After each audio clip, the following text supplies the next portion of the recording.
Dzelzceļa līnija Glūda–Liepāja bija pirmā, kuru 1929. gadā pabeidza būvēt neatkarīgā Latvija.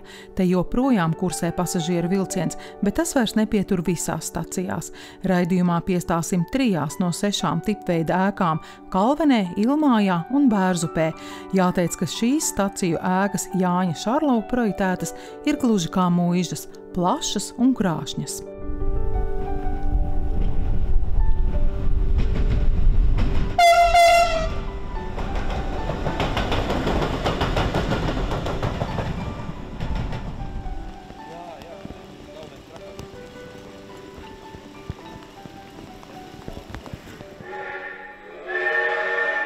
Tad jūs arī pati te tīra to sniegu? Cita jau nav, mēs visi pensionāri. Es jau gan tā vecākā laika te esmu. Cik te jūs te visi dzīvot, visos dzīvokļos? Viss ir pilns. Redz, ka mums uzlika jumtu un visu jaunu. Tagad tikai neredz. Tālāk, ka mums bija tā krusta drausmīgā. Jums ar trāpi? Jā, tie āboli krita no debesīm. Oi. Un tad jums bija beigts? Vai, lupatās. Man jau jātaisa remontu. Iedalīja jau naudiņu. Bērzupas stacijas vidusdaļa ar uzgaidāmo zāli šobrīd ir privāti īpašnieku rokās. To nesen iegādājies mākslinieks Denis Prasolovs, kurš te vēlas veidot ar mākslu saistītus pasākumus.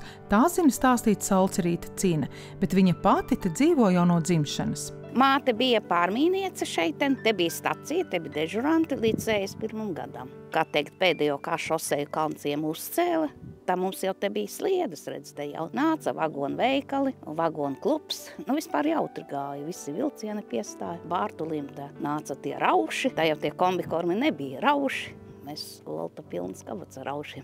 Grauzām to rausu, tas ir kombikorms raušu veidā. Kā te tā saimniekošana, tā sadzīve? Te bija visi dārziņi, paskat, tagad man vienīgai tur tā kā teikt pār pa sliedītēm.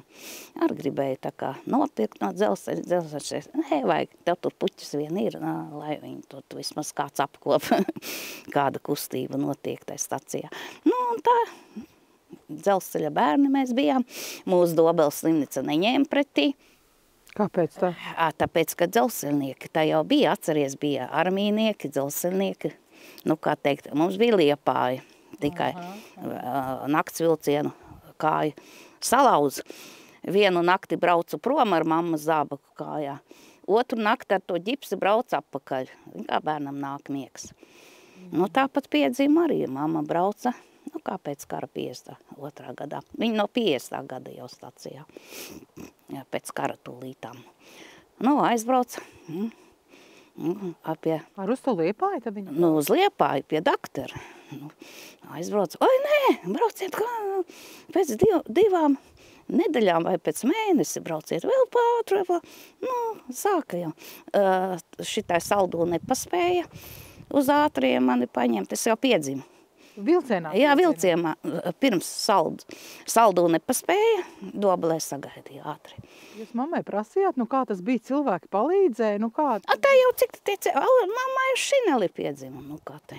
Tur jau viņi jau zināja, viņiem jau nav pirmais gadījums, viņi jau tik to nabu man saviņškarēja, ne tā kā vajag.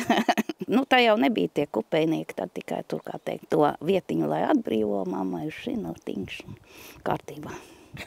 Tāpēc jau teicu, es visu mūžu uz ritiņa. Brūnu muižā bija dārzniecība, mēs pa vasaru gājām, strādājām bērni visur, kā teikt, viss mums bija sporta laukums, šūpoles, varējām vingrot, tālēkšana, augstliekšana, viss kaut kas mums bija.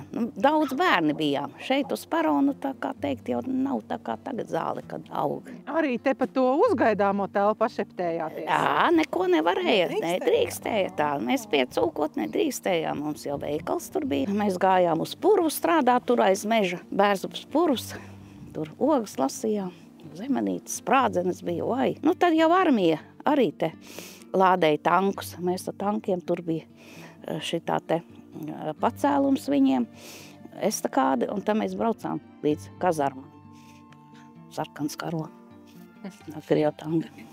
Kas bija? Man nekur nevarēja ņemt. Mamma strādāja uz posteni pa pārmīnieci, tur bija postenis tajā galā, semafors, un te bija tuvāk.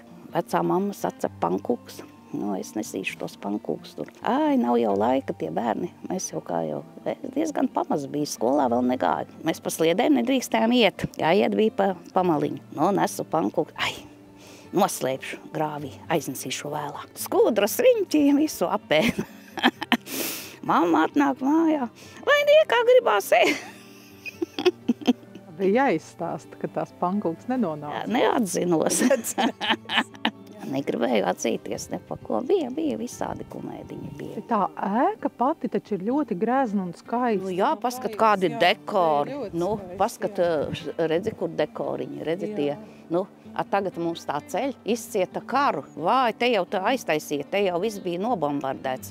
Caurums, pagrabos bija patronas. Likām uguns, kurā skaitījām, cik uzsprāga, cik neuzsprāga bērni. Tāpēc es neko nesaku par tiem bērniem. Kas tas darba mūžs, par ko jūs Es strādāju 27 gadi Dobeles maizes ceptuvē, kamēr likvidējās, aizgāju pēdējā. Nu, kas sāk jau privātās ceptuves parādījās valsts, nevajag.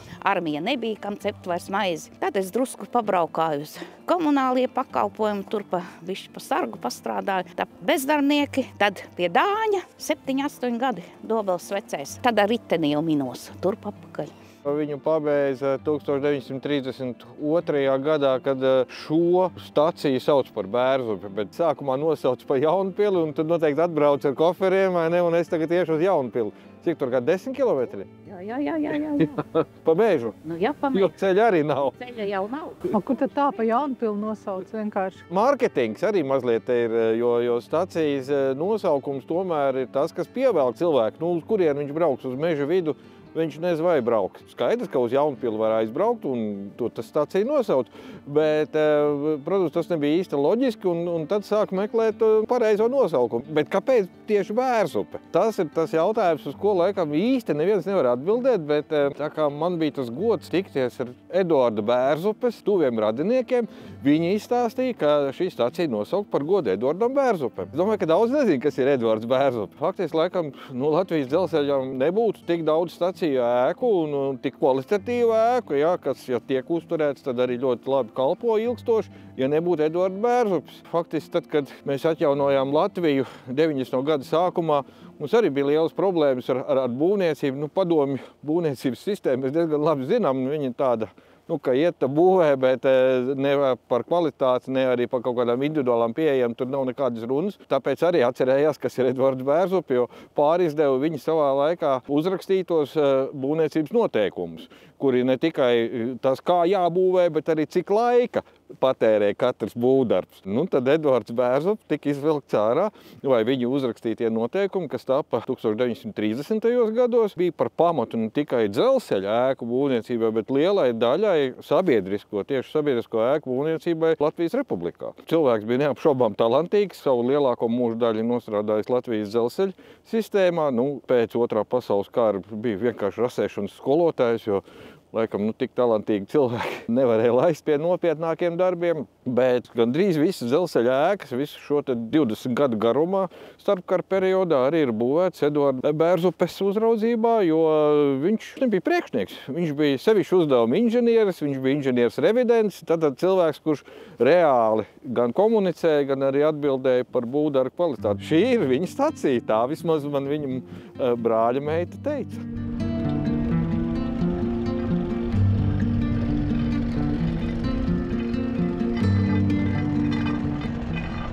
Ja mēs pārceļamies uz 100 gadu senu vēsturi, precīzi arī 100 gadi šobrīd ir, kad dzima tā doma par dzelzceļa būvniecību, kuras tā bija nepieciešamība uz Liepāju. Mēs uz Liepāju nevarējām aizbraukt. Kas tas ir?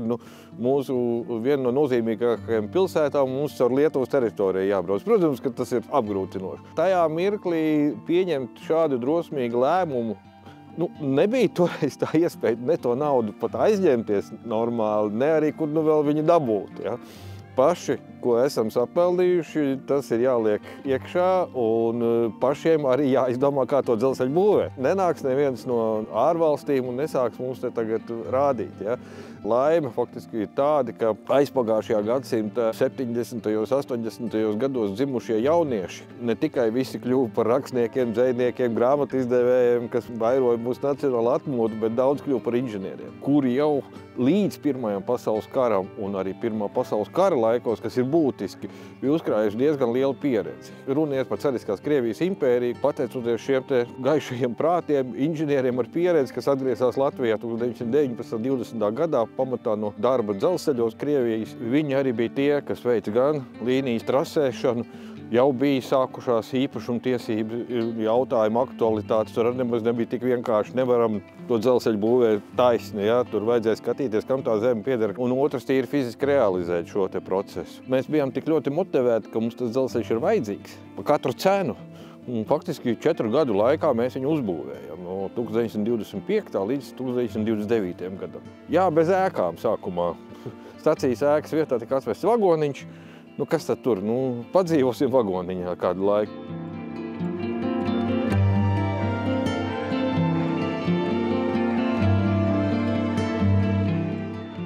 Jūs tagad pa kaķiem rūpēties daudz? Nu jā, tā tanti nomira un tos 4 kaķus man atstāja. Un tagad ir vēl vairāk. Un tagad viņi ir un rodās un būs vēl, bet es nevaru viņiem neko pāri izdarīt. Es biju stacijas dežuranta un pēc tam es biju priekšniece pēdējos 7 gadus. Kad es tikko sāku, bija pilni visi dzīvokļi. Es, protams, būtu ņēmis 2. stāvā. Bet tur viņš bija tāds, ja, daži kvadrātmetri, manējais arī nav daudz lielāks, bet tomēr. Bija pasažieru vilcieni, tirgojam biļetes, pa nakti bija 4 vilcieni. Te ir vairākas sliedes, mēs skatāmies, tā te nav, ka tikai viena sliede. Nē, 3 ceļi viņi ir, ja. Kādreiz kurinājam ar oglēm, ja. Atved mums tās ogles, tur ir noliktā, un tā mazākā būdiņa, te tas vagons apstājās, un tad mēs lāpstiņām ārā un es painīšiem iekšā. Pa ziemu tā kurināju. Tagad tur ir elektroapsilde. Cilvēkiem arī bija daudz, kas te brauca. Mēs pārdevam biļetes, ka reizēm paspēt nevarēja, svētdienās parasti te bija pilns perons. Tā kā liekas kaut kāda Rīga vai kas, tā te studenti braukāja. Tad vienlaik mums arī dīzels pa dienu gāja uz Liepāju no rīta un vakarā atpakaļ. Vairs nav. Iet garām, jā. Iet garām, un tāpat bija autotransports, bija autobus. Ik pēc stundas, arī vairs nav. 68. vidusskolā gāja toreiz vētra, un tad tie gucuļi, ka brauc te esot bijis tas kraušanas laukums, un te iekrauši vagonus arī, un tos, koku materiāls ārā, un tad, kā es atnācu, tad te bija dārziņi, un man pašai vienlaik arī tur pāri kartupeļi bija stādīti. Te daudz, kas ir bijis. Pārmīs mēs te esam mainījuši ceļu pirmo te uz tiem betonu gulšņiem liku, un tad mums bija, ka biļetes pārdevam un tā nauda, un tad bija jāpako somā un jānes. Un tad vienreiz kaut kāda pa nakta, to nakts vilcienu, tad viņš gāja uz Liepāju tā naudu. Tas vilciens garš, un es tagad skrienu uz to astu un iekāpu, un nevar piecelt to kasiera, tagad kā es, tagad tur parakstos, un kamēr tiek iekšā, mašīnistam laiks, ja viņš tad sāk braukt uz priekšu.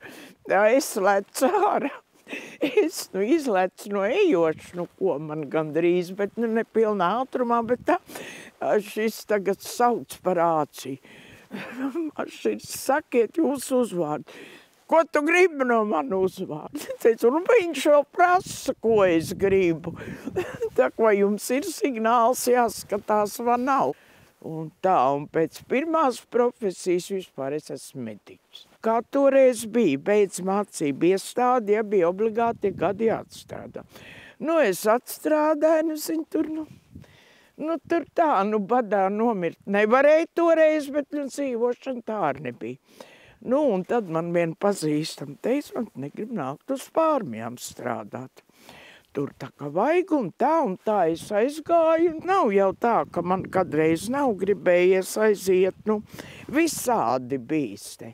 Pašiem un ar kā tās tā laiku maiņa bija, tad jau var tur tā gāja, kā gāja. Sāk domāt, bet kur es iešu, bet kur es vispār gribētu, kurā vietā strādāt. Nu, taču citur nē. Nu, puika, es viņu atceros tā, nu, cik man bija gadiņi, 13 laikā. Te jūs tepat kaut kur dzīvojāt, ja? Pāris liediem te. Nu, vecā mamma man te dzīvoja. Vasaras es dzīvoju te, pie Olmas. Triec man ārā no Liepājas. Vēl atceros tos vecos vilcienus vēl. Ar ogliem, kas gāja. Tie vēl bija. Un tad tie filmas rādīja. Uzgāja no telpa 2 reizes mēnesī, es nemaldos. Pa 30 kapēkām. Alma man deva tās kapēkas. Paši viņi negāja. Te pilku cilvēki bija, pils bija. Te bija ko darīt. Nu, kā jau vasarā, ko tu tur darīji? Alma jau lika strādāt, nevarēja tā. Viss kaut ko vajadzēja rabēt un darīties, kas briesmīgi nepatikās. Nu, bet kaut ko jau jūs arī ar bērniem droši vien paspēlējāties. Nu, muļķības visādas darījām. Te spredzekļi bija pils malas. Te aizmugurša līnija bija fronte bijusi. Viss krūmi bija pila visādām bombām. Ugunskaroši likami. Visāds brīnums darījām. Labi, ka tā vēl. Nu, jūs arī par to krāsu, jūs teicāt, ka jūs atceraties, kad tad pārkrās. Es atceros, ka man pazīstams klases biedrs te viņu krāsoja. Tā ir vecā krāsa, kas bijusi te stacijai kadreizi, ja? Ar šitās krāsas jau neturos. Uz to veco krāsu visu. Es zinu, ka Liepājā 5. skolu viņa krāsoja, 5. vidusskolu, tas pats bija. Nokrāsoja un pēc kaut kādu laiku viss tā krāsa nogāja nost. Te tas pats ir. Un kāpēc tāda rozā? Es zinu, tas jau noteikti no priekšniecības bija. Kāda bija varbūt? Droši vien, jā, kāda bija.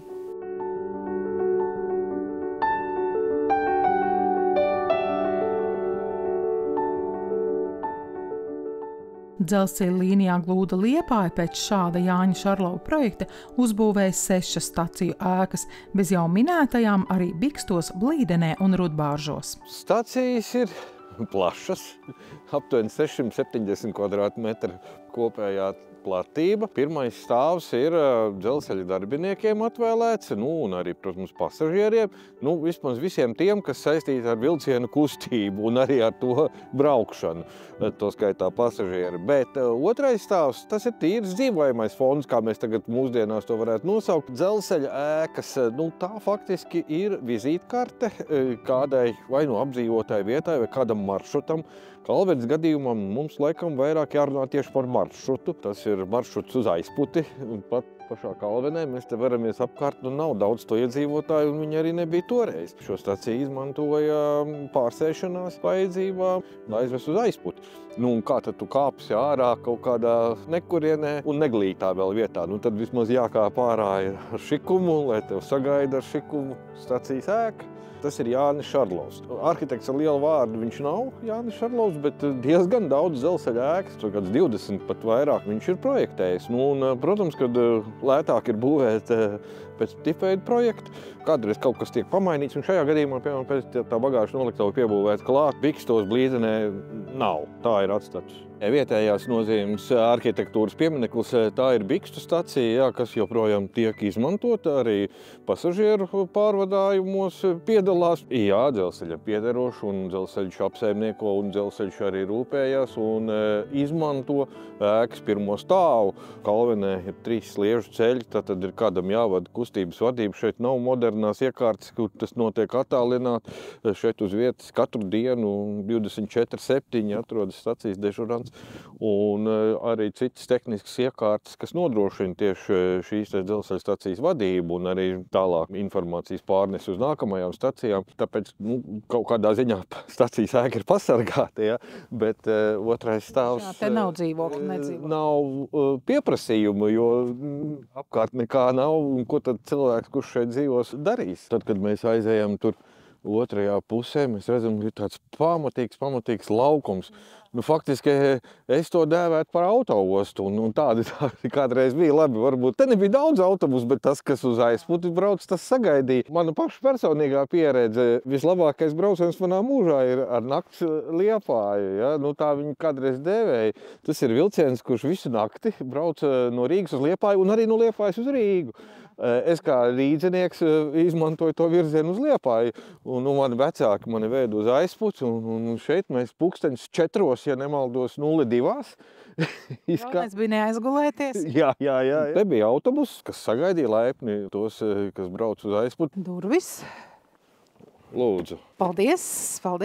Grīdu mēs viennozīmīgi, es domāju, varam atpazīt, ka tie ir 30. gadi un arī šie te paneļi, kas ir ļoti raksturīgi sabiedriskām ēkām. Dzelzceļa stacijām jau pirmām kārtām ir, te nekas slikts ar viņiem nav darīts. Arī tā letne pie kases lodziņiem jau ir pareizā, tikai lodziņu vairs nav. Katrs amatnieks varbūt te ir atstājis, viņa rokraksts ir redzams un katrā stacijā noteikti būs kaut kādas atšķirības, kaut kādas nianses. Tas jau nav tik būtiski. Būtiski ir uzbūvēt tā, lai turās 100 gadus. Te bija kādreiz arī bufete. Kādreiz jau jāpagaida tas autobus vai kādreiz tas vilciens jāpagaida. Bufete bijis neatņemama sastāvdaļa stacijā. Tā ir stacija neatņemama sastāvdaļa. Ir arī reizēm frizētavs. Sapcīt, Bērzopē bija kādreiz frizētavs. Redz kā. Jā, es atradu sludzinājumu.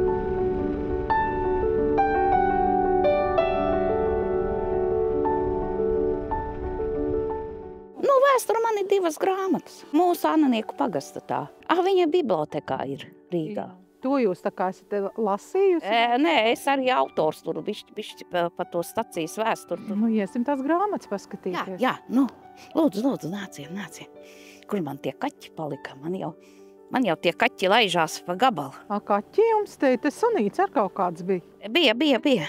Jā. To. Ejiet pa priekšu. Rāpies uz otro stāvu. Pa kara laiku tikai bija logi ārā, durvis pa jaunam, bet jums arī bija sarkani kārdiņi. Tur jau bija tā kādreiz tā atteikta telpa. Šitā ir tā atmiņu varā. Redzi tāda te. Ceļvedis pagātnē. Ceplīši, Pavēņi, Bērzaps stacija, 171. Es pati rakstīju. Tad tas ir jūsu rakstītais. Jā. Kur ir, bet jums arī ir kādas fotogrāfijas? Tur ir mana māte. Šitā ir mamma, jā? Mamma, jā. Pārmīniece bija no 50. gada. 61. gadā slēdz staciju, tad 2 gadi viņa sagāja uz Bikstiem pa pārmīnieci. Kamēr te to pārbrauktuvu atklāja, tā pa dežurantu to viņa atnāca. Šitā bija uz pārbrauktuvi, kur Krievu vēl uzraksti. Jā, jums jau te tie uzraksti ir dažādi, viens virs otrs skatījos uz to Bērzapas staciju. Tā senāk, kā mēs mācījām, tā mēs bildējām. Pati tad fotografējāt? Senāk jau tā melnbalta tādas jau bija tās senāk tās bildes, tagad jau modernākas. Šitas ir raka, sētas puse, un trepes vēl saglabājušās, kāpnes. Un durvis, redzi, kur gāja durvis iekšā, tādas pašas kā tā uz peronu, kad iet. Tā ceriņa ziedu smuki jau mums ir. Jā, būtu jau labi, kad Vivija apstātos, jaunais Vivija. Ar jauno zīmolu. Neprasītu jau katru dienu, bet svētdienā būtu ļoti jauki. 7 aizbrauc no rīta, pēcpusdienā var atbraukt.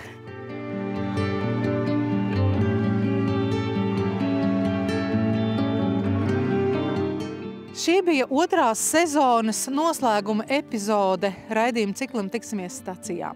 Pavisam esam izstāstījuši 33 staciju stāstus. Un paldies ikvienam, kuri gan mums palīdzēja tikt pie šiem stāstiem, un arī tiem cilvēkiem, kuri dalījās ar tiem.